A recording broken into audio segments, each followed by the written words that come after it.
Gentlemen, I now recognize myself for a few questions. Mr. Cramble, you testified that you've expended $8.8 billion of the $9.6 billion. Is that correct? That is correct, sir.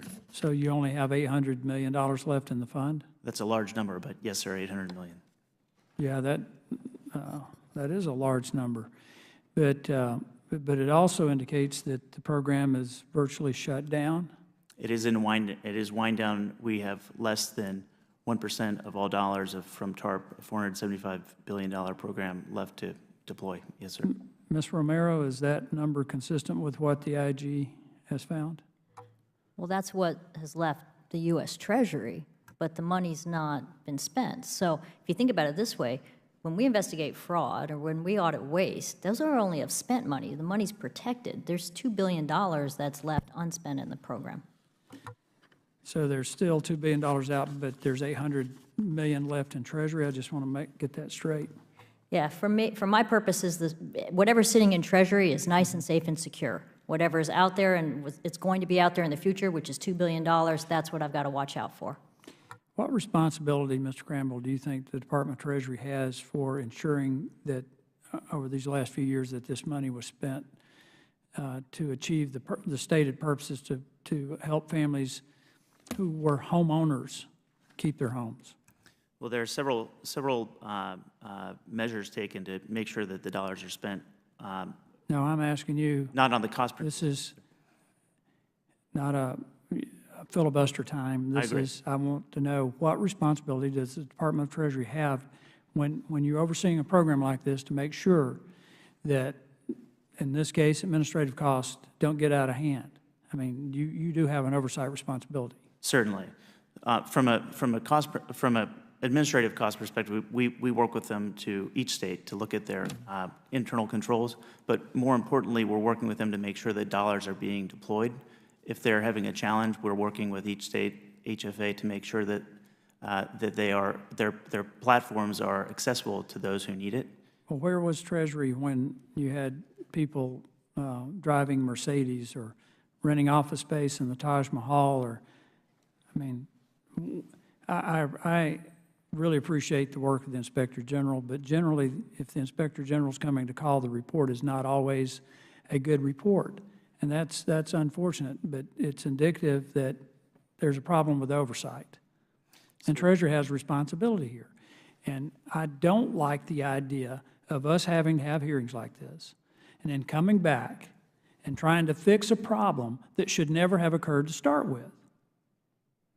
So I just want to know, does the Treasury take seriously its oversight responsibility to make sure that the people at the state level who are handling federal dollars, taxpayer dollars, are not abusing those dollars?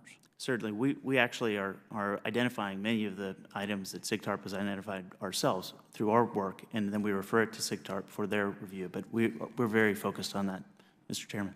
Well, tell me what action's been taken. Has anybody been fired? Has anybody been referred for investigation for,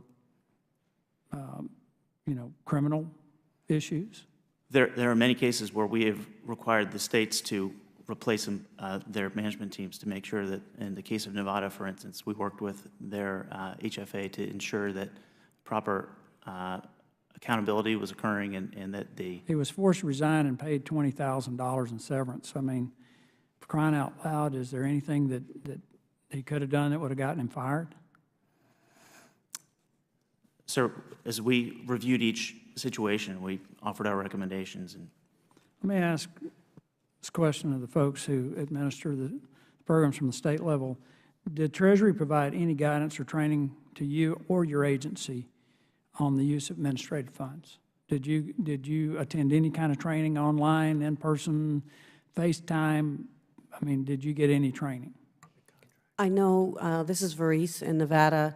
Because of the way I was brought on, I was in constant contact with Treasury. Prior to me coming on, I did read correspondence where Treasury and SIGTARP both, as well as the Housing Division, had expressed some concern. Nevada's situation... But you didn't get training. You did not attend a training session? I mean... the No, expression- actually, I came in the door with training because I was walking hand in hand with Treasury, because I came in after the problem was discovered. All right. How about you, Ms. James? I wouldn't say that we received training. We did receive guidance via the agreement that we signed, but in terms of FaceTime, it was always discussed at our summits, but training per se, I cannot say that. How about you, Mr. Farmer? I would agree with Ms. James. That was the same, that was Mr. our... Romero, is that a problem? If you're charged with handling hundreds of millions of dollars, is that adequate training? No. Let me ask you this. On Ms. James, you guys had $35 million for demolition, and you repurposed $34 million of that. You spent $1 million of it and only demolished 3 houses since 2014. I hope you didn't spend $1 million on it because I think for $1 million I could have gone in there with a sledgehammer and a wheelbarrow, and in a 4-year period, Mr. Rask and I probably could have done that and would have gladly done it for $1 million. What do you think, Mr. Rask? No doubt. That drives me crazy. Prior to this job, I ran a think tank and I also worked in the private sector and an engineering, couple of engineering companies, and I had my staff do a little research for the Birmingham area, and the average cost of to completely demolish a house, it ranged from $5,000 for a smaller home to $15,000. At $15,000, that's 67 houses that should have been demolished for $1 million. Now, if you want to look at the median, 10,000, that's 100 houses. What you demolished 3 houses, let's say that's $45,000. Let's say they were the toughest ones to take down and haul off. What happened to that other $955,000? The state of Alabama does have allocated $1 million to the blight elimination program. We've actually only dispersed $38,000 for those 3 properties that were demolished. So you've got $962,000 in balance? Correct, that is correct. All right, on that, I'm not going to get into what the local responsibilities are for those houses, but I would point out that if these are homes that were previously owned and the mortgage is defaulted on, and there are tax liens on them, which is typically the case. I know in Birmingham, there are at least 16,000 abandoned buildings. There's 25,000 or so in Jefferson County that have tax liens on them. Is there any responsibility that the local municipalities have, or any opportunity for the municipalities to take ownership of these homes and dispose of them? We have worked very closely with the city of Birmingham as well as their land bank in terms of trying to get them up and running on our pilot program for the blight elimination product that we were offering. We reached out for the pilot program to 2 cities that we knew were in great need of assistance. We reached out to the city of Mobile as well as to the city of Birmingham. The city of Birmingham did submit an application, although the application was never completed. We've not heard from them. Our last conversation with the city of Birmingham was January 29th. We had conversation with a part of their new executive committee. They do have a new mayor in the city of Birmingham, and Mr. Roberts did reach out to us, and we had conversation with him in January, but we've not had a response from his office. One of the problems that, potential problems that I see in some of these programs, particularly the demolition, is that the state agencies ensure that there's an open bid process for that type of work so that you don't have a single source contractor, no bid rigging, no brother-in-law contract sort of thing. Ms. Campbell, I'll start with you and we'll just go in order. Are those, do you have those insurances in place? Would you be actively involved in monitoring the disbursement of any money to make sure that there was a fair and open bidding process? Thank you, Mr. Chair. Actually, TARP released an interim report where they identified a weakness with our policy and procedures. When I came on, it was like restarting the organization all over again. And although we got multiple bids, we did not follow a specific RFP process. And that was one of the takeaways that we took back after SIGTARP recognized that, is that we're taking a look at all of the policy and procedures and seeing how we can tighten them up. Well, Ms. James, considering only 3 houses have been demolished in 3 years, I don't think that's an issue yet. But when you do start expending that money, I highly encourage that. Mr. Farmer, do you have an oversight program in place to make sure that contracts are fairly bid? Well, we are not actually operating a blight program. That's not one of the ones that we run in our state. Will you? No, we do not have an intention to run a blight program at this point. Okay. Ms. Romero, in your investigation of how funds have been handled, you've been looking at administrative costs. Have you also had an opportunity to look at not just the blight programs, but other areas where contracts have been let? And do you have any insight into whether or not these are getting adequate oversight? So in my opening statement, I identified one of the top threats as anti-competitive conduct, and we're actively conducting audits and investigations. And I will just say this, our investigations are criminal investigations run by special agents at SIGTARP. They are confidential, so I'm not at liberty to discuss those, but I will say it's a real issue. It's a real issue in this program. I want to go back to you, to Mr. Cramble, and I'm being a little generous to myself in the time, but I think this is very serious. I think we all take this seriously. The thing that disturbs me more than anything else, and this is particularly true in Alabama, Ms. James, that there were people out there who lost their homes, who were eligible for this program, but only 24% of Alabamians were able to get help from this fund. That's the third lowest in the country.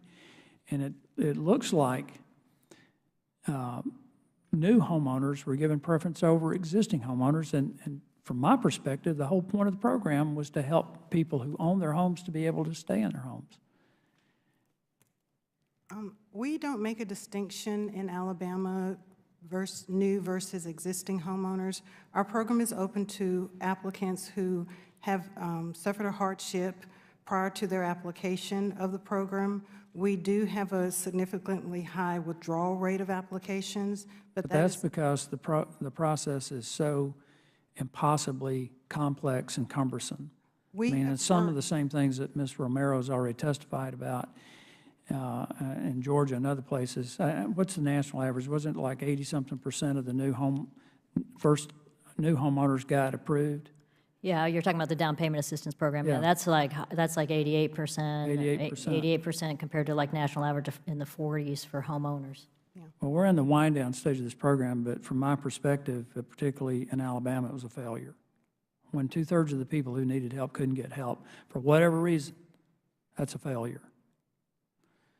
Mr. Cramble, I want to go back to you. How does Treasury go about monitoring these programs? I want to get back to the oversight. Well, I want to make it clear that every identified case that of waste, fraud, or abuse, we've reclaimed every dollar that was. But you only reclaimed $400-something thousand out of $3 million. Sir, I can't speak to the standards that others have reviewed. However, at Treasury in our program at HHF, we have reviewed each one and we've reclaimed each case. There's a case that did not meet federal cost principles. We can't just decide, although things might sound improper, we have to have a standard, and that standard is the federal cost principles that we follow, sir. And every time those have been violated, the dollars have been fully reclaimed. So none of these things, well, I won't say none of them, but it took SIGTARP bringing this before you to identify this. My guess is you didn't provide this to SIGTARP. SIGTARP provided it to you. I can't speak to each case there. There are, I suspect, cases that were provided to SIGTARP. However, we undertake a sample-based program that is risk-adjusted in terms of how we pursue our reviews. So we do a sample study. I will tell you that less than 1/100th of 1% of all administrative dollars have been deemed improper per the federal cost standards. How would you respond to that assertion, Ms. Romero? So there's like more than 800 million spent. I haven't audited all of it. Nothing's been provided to us from Treasury. But again, it's like not seeing the forest through the trees. I keep hearing federal cost principles, and it starts with necessary. And why necessary? Because under appropriations law, you got to get back to what Congress intended with TARP. So yes, there might be some statement about rent as being allowed, but that doesn't, you still got to look at the program. Is it necessary for the program? So if in Nevada, they're really not letting people into the program, moving into a luxury building, it's not the same. I mean, and so that seems to be lost. The context of something seems to be lost, getting back to what Congress intended. And I want to say this, when we apply the federal cost principles, this is not like an IG shop going out on an island. There is years and years and years of GAO and other IG reports. This is just bread and butter work for an IG shop. This is not doing something that's somehow remarkably different than anyone else. This is just really, really basic, get back to what Congress intended for spending. Well, I'm about to gavel myself, but I just want to say this.